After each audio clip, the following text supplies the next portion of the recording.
Today we witnessed the signing of a memorandum of understanding between Miss Universe Philippines, the Miss Philippines, and of course, Department of Migrant Workers. This is a testament to our shared dedication to spearheading positive change in our society through the love of our overseas Filipino workers. Through this agreement, we reaffirm our commitment to nurturing the dreams and aspirations of Filipino communities overseas who work through blood, sweat, and tears to provide a better life for their families and the nation.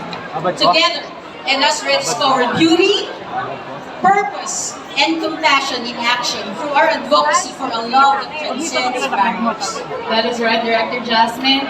And right now, we are about to show a special video.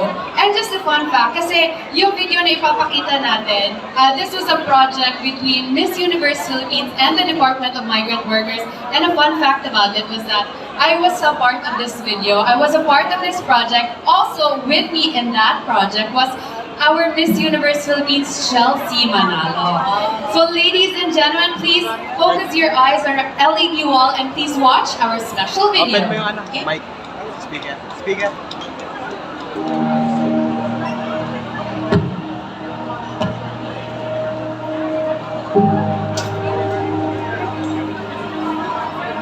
Isa sa mga reasons kung bakit kami nandito kasi syempre gusto din namin maintindihan yung life ng isang pamilya ng OFW. Sa akin kasi, my mom, yung nanay ko, na-experience ko din na nagpunta siya sa States ng ilang months para magtrabaho. Alam naman natin, pag OFW talagang hindi po biro ang trabaho.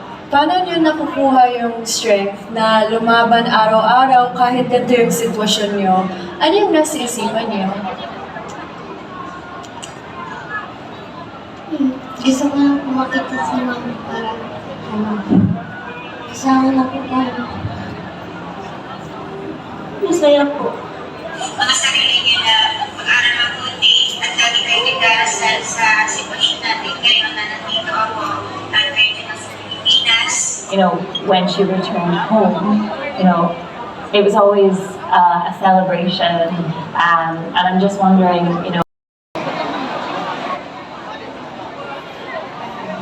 Una sa lahat, gusto ko pong pasalamatan ng Department of Migrant Workers sa pagkanyaya niyo sa amin ngayong araw. Isa pong karangalan ang maparito ngayon at makapagbigay ng aming saloobin tungkol sa ating mga migrant workers. Pangalawa, mabuhay po sa lahat ng ating mga migrant workers. I know that seeking for greener pastures and leaving your family is not that easy. I know that these migrant workers have sacrificed so much for their family, for your quality time, for a better quality of life, for the people that you guys live at home. Because you guys are our modern heroes. You guys have sacrificed so much for the greater good. For me, of course, tourism in the hopes of working abroad to seek for a better future for me and my family and provide them a comfortable life. Kasi sino nga naman din talaga may ayaw ibigay ito sa kanilang pamilya, hindi po ba?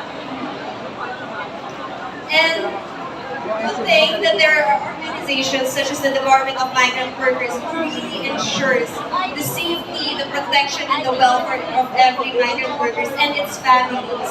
So thank you so much po. Muli, mabuhay po ang ating mga manggagawa. Mabuhay po ang maproprotekta sa kanila. Mabuhay po tayong lahat. Maraming salamat po at magandang umaga sa inyong lahat. Thank you so much, Tara. Mabuhay tayong lahat. And now, ladies and gentlemen, let's give them another big warm round of applause. And it is now time for us to hear a few words from our Miss Universe Philippines Queen, Miss Chelsea Manalo.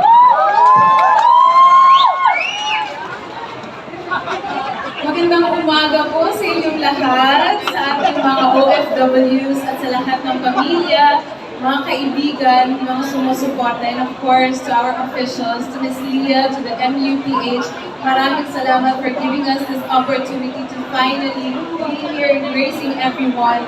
Makapagpasalamat po kami, hindi po para ito sa amin, pero para po ito sa inyong lahat. Maraming salamat po.